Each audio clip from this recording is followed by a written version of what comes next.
Welcome back to the Weekly Bits podcast, everyone. I'm Peter Chawaga, and before we start today's interview, I want to submit a PSA for the upcoming Bitcoin 2020 conference.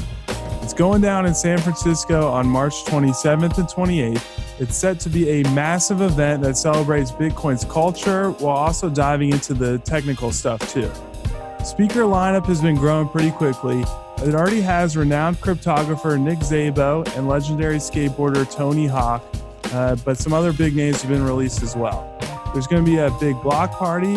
There's Bitcoin art on display and a lightning-powered arcade. So to learn more and get your ticket, check out bitcoin2020conference.com.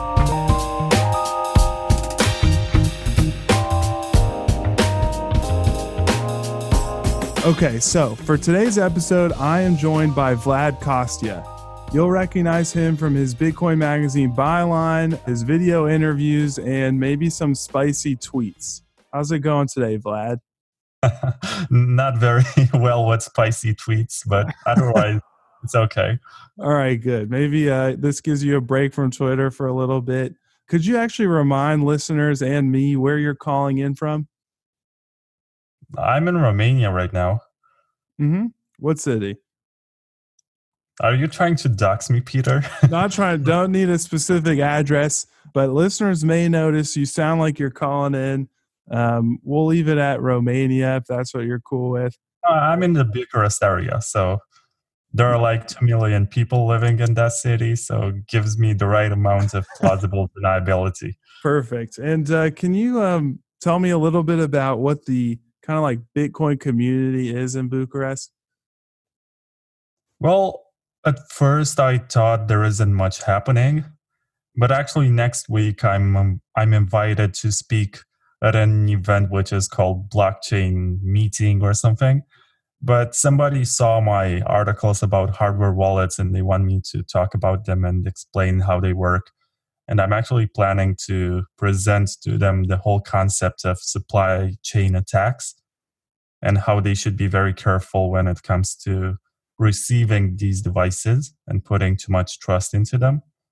Because unless they check the packaging and make sure that they are intact and nobody has touched them from the moment when they left the factory, then they should be always cautious. There's a lot of bad stuff going on out there, and you can never know when an Amazon employee is very knowledgeable of this stuff and may just implant a chip in your ledger, and when you connect it to the internet it calls home and sends the keys. Nice. So maybe a small but growing Bitcoin community there, and one that you're helping to shape in a secure and growing way. So that's awesome. But it has some big names. It has John Carvalho, who comes sometimes because he spent some time in Romania. Nice. The man behind Bit Refill. I mean, he is the best known person in Bit Refill, but otherwise he's not the big boss. That's Sergey. Right. Well, that's awesome. Keep us posted on how that speaking engagement goes. But I've asked you on the show today to discuss your latest article for the website. It's headlined Maintaining Transaction Privacy in the Age of Government Blockchain Analysis. Any listeners who haven't had the chance to go read that yet, you should go ahead and do that before tuning back in. But Vlad, as I told you earlier, I really feel like you did a great job with this article. You essentially took what was a kind of a brief news item, Her Majesty's Revenue and Customs, which is like a tax authority in the UK. They're offering an open contract for a tool they can use to track and identify Bitcoin transactions.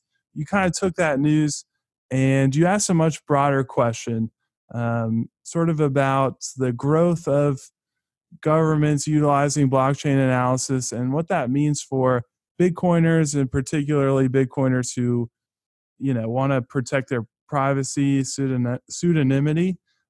So what do you feel like you learned about as an answer to that question through writing this article? Well, at first I was intimidated by the idea that governments are doing this out in the open, and they just publish offers for companies to step in and provide them the kind of tools which allow them to collect data about transactions that don't happen on exchanges, transactions that happen between people who actually run their nodes and possibly also pay attention to their privacy. Right. And they are doing this because they legitimize it through ideas of tax evasion and use of money on dark markets and stuff like that. But if you think about it, the amount of money that they're giving to this project, which is £100,000 or 131,000, that's not too much. And it's not even as much as some Bitcoiners are giving each other as a bounty to improve the privacy of Bitcoin. And if you look in history, you're going to see that Greg Maxwell established a bounty for 50 BTC to anyone who develops better privacy and does coin joins in Bitcoin. Mm-hmm. And it was actually collected last year. And if you think about it, 50 BTC is a lot of money, and £100,000 is like 8 BTC. Right. So Chainalysis companies are required to provide some kind of proprietary software that tracks and stores transactions in a database and associates them with real names. And most likely they will not do that because the amount of money is not high enough to incentivize them to provide exclusive services to the British government. So, Right. from this point of view, if you analyze the situation, you're going to see that basically, if they do manage to get one company to do this, it will not be the most competent one. Right. And I think you did a good job alluding to all that in the article. So I think putting aside the question of is this bounty program actually going to yield anything helpful to the UK government or not, which you're suggesting it probably won't.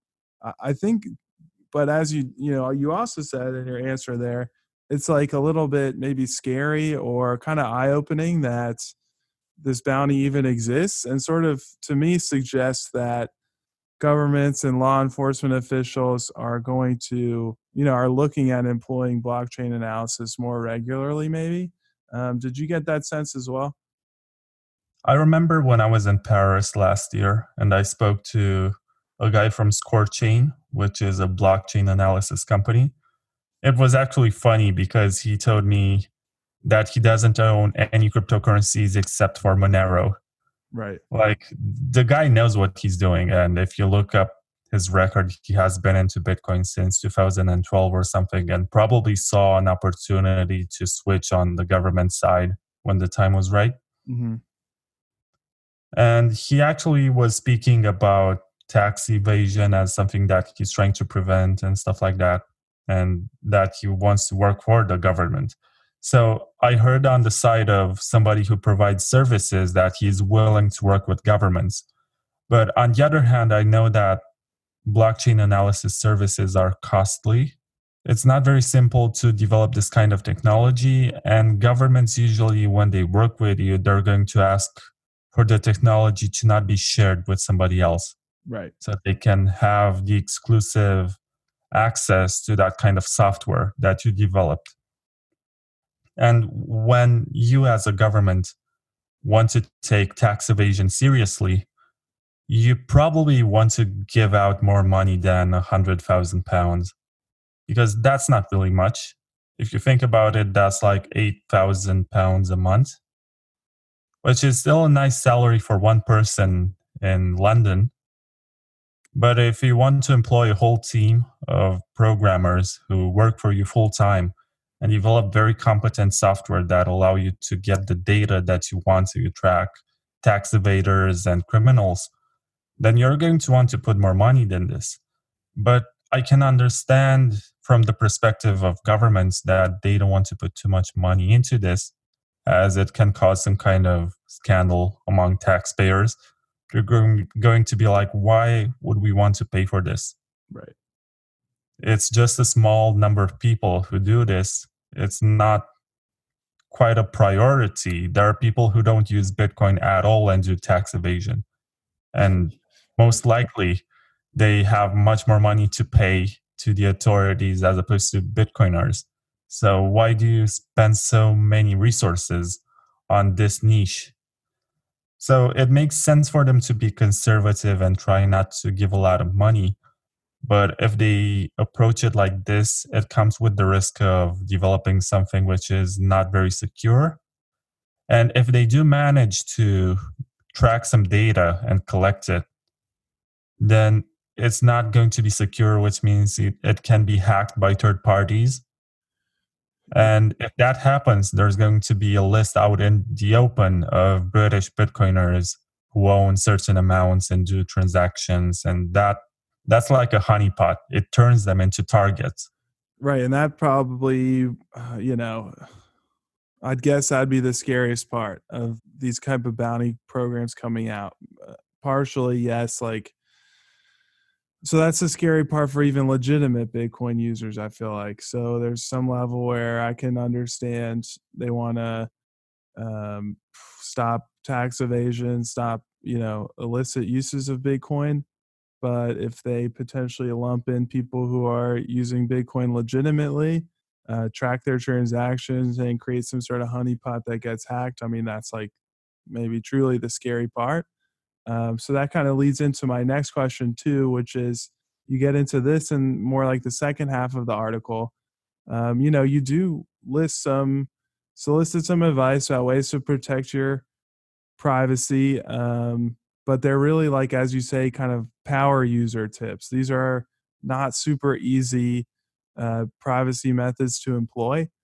Um, and like that's kind of the scary part too is like the average bitcoiner, a casual Bitcoin user, and we encourage adoption even among casual users, will not be able to employ some of the privacy tips that are probably best practice.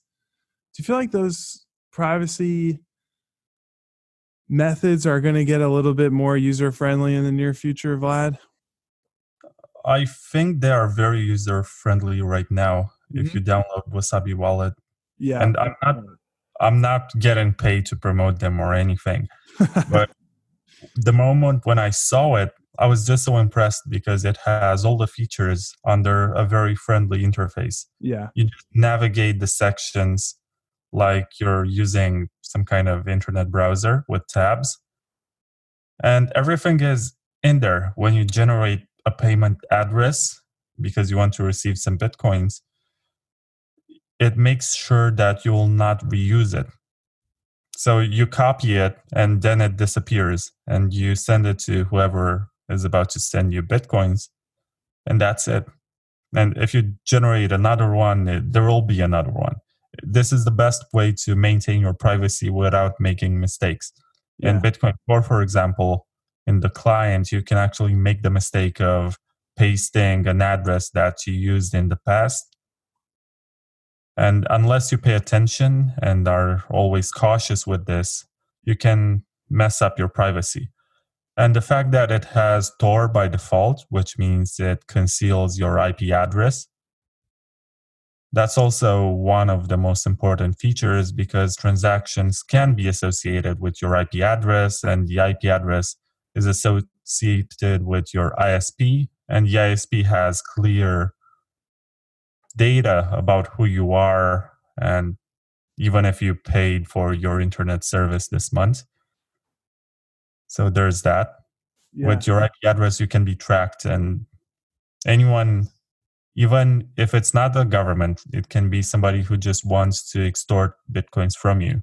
If they Right. have that kind of information, then it can be dangerous for your own safety.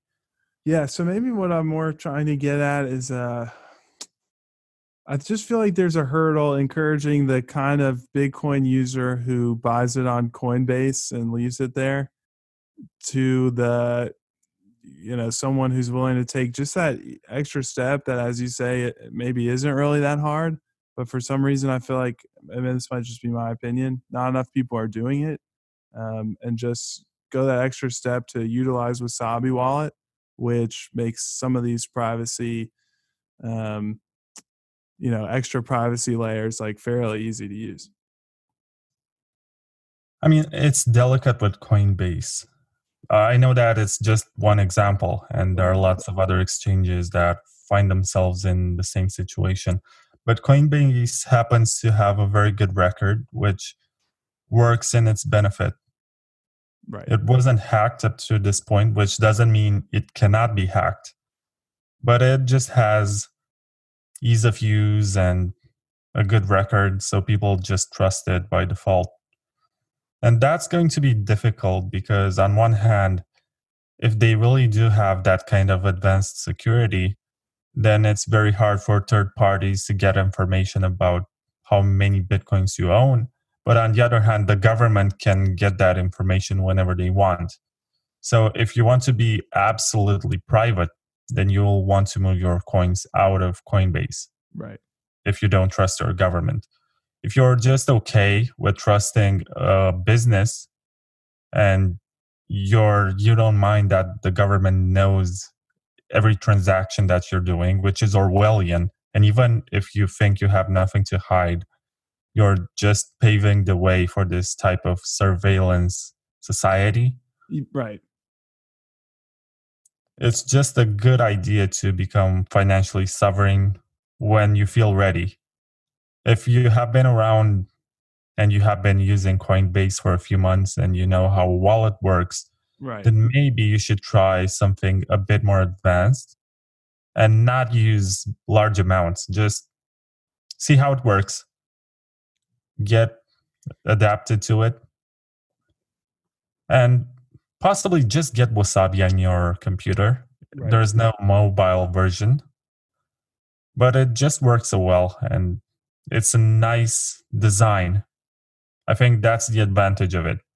You can have the features in any kind of other wallet, but it's the design that just looks good and makes it simple. And you don't even have to think about the fact that it's a private wallet. And that's the whole philosophy of private by default. Yeah. It And has net privacy that starts the moment when you open it. And then you can also connect it to your full node. You can also connect your hardware wallet to it.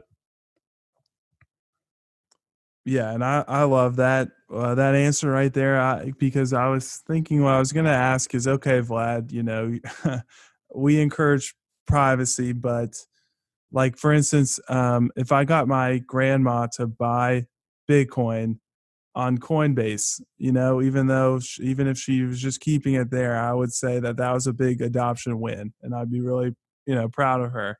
But then how would I encourage her to, how would I explain all the privacy concerns with that, the history of hacks, tracing blockchain transactions, what's happening with things like this story we're discussing that you wrote.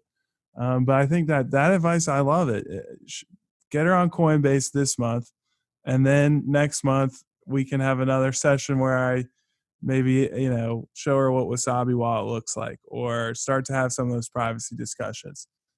So this is probably the bias I was bringing into our conversation, but the idea that you need to get your bit, run your full node, do everything all at once to be using Bitcoin, quote unquote, like the right way, is kind of a fallacy. I feel like people really, there's cyberpunks in the space, and so many discussions about privacy, but you should learn it probably one step at a time. That's how I have learned some of the tenets of Bitcoin and like protect my own Bitcoin. And I feel like that's awesome advice.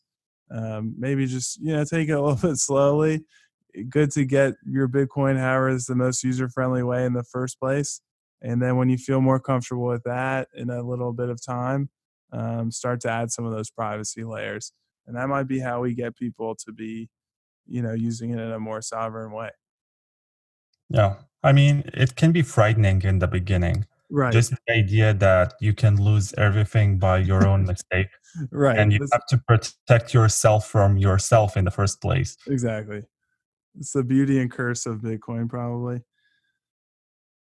And by the way, as we're talking right now, I just got called out by people from Samurai Wallet. And Mm-hmm. they said Bitcoin Magazine should stick to technical writers who are able to perform a mediocre of research on the topic they're opining on. Editorial standards seem to be slipping, sadly, Oh man, about this exact article that we're discussing. right. And it was no affront. I don't want to speak for you. It was no affront to Samurai to not include them, but you just happened to speak with the Wasabi wallet um, provider. Is that you feel like what they're getting upset about? Most likely, yeah, because I don't feel like there's anything technical that I explained in the wrong way Right. or anything. And I just presented the opinion of somebody they don't like. But just for the record, Samurai Wallet is only available on Android phones. And I suppose you can also run it if you buy, what's it called? A nodal full node, which costs like $600. Right. And Wasabi is available on any desktop computer, on Linux, on Mac OS, and on Windows. So it's a lot more accessible. So it makes sense to promote something that is available on all platforms that anyone has, as opposed to something which only appeals to a smaller crowd. And also, I don't want to get too much into this and take sides, but Samurai is using the technology that Wasabi has developed first. Right. Well, anyone who listens to this show to try to get a little bit of the background of what happens at Bitcoin Magazine editorially, I mean, that's a big part of it. Getting some negative commentary because you happen to speak with one project rather than another. Um, so yeah, I think that it makes sense to highlight the, especially in the context of this article, the most accessible platform, because what we're really asking here is what, in general, can Bitcoiners do as Bitcoin becomes more popular, more different types of people are using it, but more governments are potentially employing blockchain analysis. You'd probably want to go with the most accessible option as the one to highlight for adding privacy details. But yeah, Vlad, good luck dealing with that flack on Twitter. I'll leave that to you. I'm sure you know how to handle it. But is there anything else that listeners should know about this article? I spoke with, because this is basically the reason why the people at Samurai are upset. But I spoke with Nopara, who is the lead Mm-hmm. developer of Wasabi, Mm-hmm. and also Paul Pewey, who is the CEO and lead developer of Edge Wallet. Mm-hmm. And both of them are very much privacy savvy. So I didn't recommend anything without actually consulting with them. Yep. And if you read the article, you're going to find quotations from what they told me that should be done to protect yourself from any kind of government attack. And it's interesting that the perspectives are different. I think Nopara, the lead developer of Wasabi, is more optimistic. And he says you just do your coin joins and make sure that you Right. connect via Tor and run your full node, and you're going to be safe. Whereas Paul Pewey is a lot more concerned and says that unless you're a power user and you know what you're doing, then there's no way to protect yourself from this type of government attack. And most users who don't have the time to do the research or don't really get concerned with this type of issues will get doxxed by any kind of government funded software for blockchain analysis. Right. Yeah, it was cool to hear those two perspectives, and I think that definitely rang true for me. Just reading the article is sort of there too, the optimistic take and the more pessimistic one. And I think it makes sense that No Paro is a bit more optimistic because, as you've said, his platform kind of bakes in a lot of these privacy initiatives. So maybe he just feels like they're a little bit easier to use. But definitely worth reading the article for those two perspectives, for all the backgrounds, everything we've discussed today. So thanks again for joining me from the general Bucharest area, nowhere specific, Vlad. Can you remind listeners in closing where they can follow you on Twitter? Yeah, so On Twitter, my screen name is Vlad Costea. That's how it's pronounced. So Costea. I don't think if you look up my name, there's going to be another one, but just in case, because the screen name of my full name was taken when I created my Twitter, I put a THE in the beginning, so it's D Vlad Costea. So THEVLADCOSTEA. That's where you can follow me. I don't think you have a reason to follow me. I get into a lot of fights sometimes. I think that's a good reason in itself. Thanks again, Vlad, for coming on the show.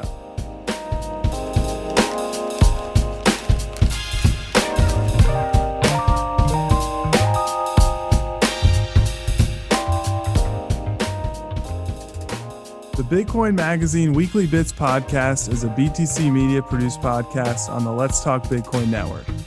It was produced by Graham Peterson and Dave Hollerith.